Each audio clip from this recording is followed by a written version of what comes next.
There is this particular question a lot of people have been asking me for some time, and even across my social media platforms, I have been receiving this message from a lot of people. And the question is, Nosa Comedy, between traveling abroad with a student visa or a work visa, which one is better? That is Nosa Comedy, between jackbarring to Bodo Ibo through the study route or through the work route, which one better pass? So I am not here to decide for you, but I want to give you a breakdown so that you will be in a better position to choose which one of these best suits you. In case you are just coming across me on social media for the first time, I am not a travel agent. I don't do visas for people. I don't take people abroad. I will never send you message or messages requesting you to pay me money. Every of my services on social media are absolutely free. Please do well to share this update to educate our brothers and sisters, because a lot of them are falling victims to Skya and Skelejet travel agents out there. So if we must stop these travel agents from collecting monies from our people, it means we have to equip our people with this information. So as you share, God bless you. Now, first of all, between a student visa and a work visa, in my own humble opinion, it is easier to get a student visa than a work visa. Because for a student visa, you have to apply for admission to a school abroad. And if you are given that admission, you are required to pay tuition deposits as required by that foreign school. And it is believed that before you apply to go and study abroad, you already have the money to take care of your studies. So you stand a better chance of gaining admission into that school, which is not the same with a work visa.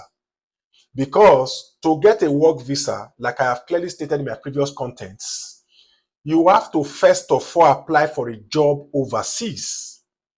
And an employer from that foreign country has to give you a job offer. Without a job offer, you cannot process a work visa. Without a job offer, a job contract, and you accepting this job offer and signing the job contract, there is no way you can process a work visa. So it is easier if you have the money to get a student visa than a work visa. One other thing you also have to note is that in many countries, with a work visa, you can go with your dependent families, which is also the same with the student visa. But a lot of countries right now, like the UK, if you are going to the UK to study for your undergraduate programs, master's programs, you cannot travel with your dependent family. One other thing you also have to note is this. If you are traveling abroad with a student visa, in many countries, you can only work 20 hours a week. In Canada right now, some students can work 24 hours a week. So, whereas under the work visa, you can work full-time and even work overtime, and you can even study while you're on a work visa.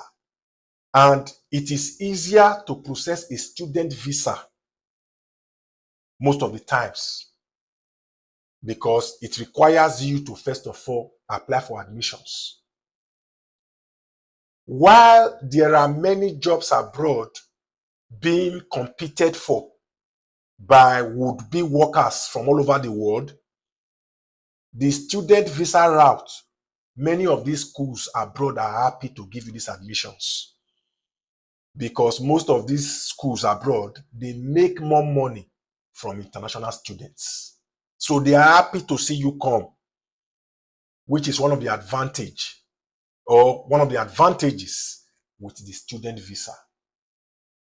One other thing you must also note, the student visa route is also more expensive than the work visa. Because if you travel abroad with a work visa, as soon as you land in that foreign country and you start working, you start getting paid by your employer, which is not the same with the student visa. With the student visa, like if you intend to go and study in a country like Canada or in the UK, you need to have over 50 million naira in many cases. Like in Canada now, at least 40 million for one person if you want to go and study. Because the cost of living expenses in Canada right now, converting the Canadian dollar to the naira, the cost of living expenses alone is over 25 million naira with the current exchange rate. First, without school fees. So traveling abroad through the student route is usually more expensive, capital intensive. And in many cases, when you travel abroad through the student visa route, you may not start working immediately. It might take you time to find that 20-hour a week job. Whereas for people traveling abroad through the work visa route, they already found the job. They were given a job offer, a job contract, which they signed and applied for the visa, and they were given the visa. Now, as soon as they land in that foreign country, automatically they start working, which is not the same with the student visa.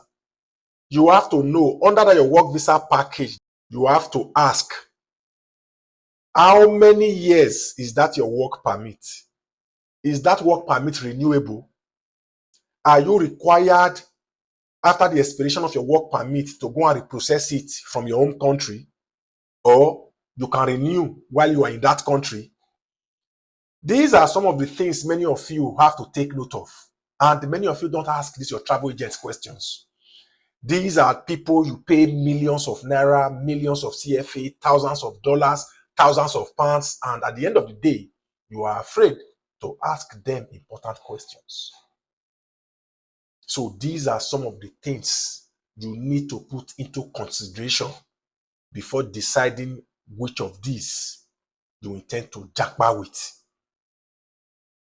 Because a lot of people are stranded in many foreign countries, even as international students, even as foreign workers. Because the rules and regulations that governs work permits differs from country to country. So you have to ask while your travel agent is painting and selling one country's work visa package to you. So these are some of the things you have to take note of. So I decided to create this content to enlighten those of our people who have been asking me these questions. Share this content, and as you share, God bless you. Have a good one, guys.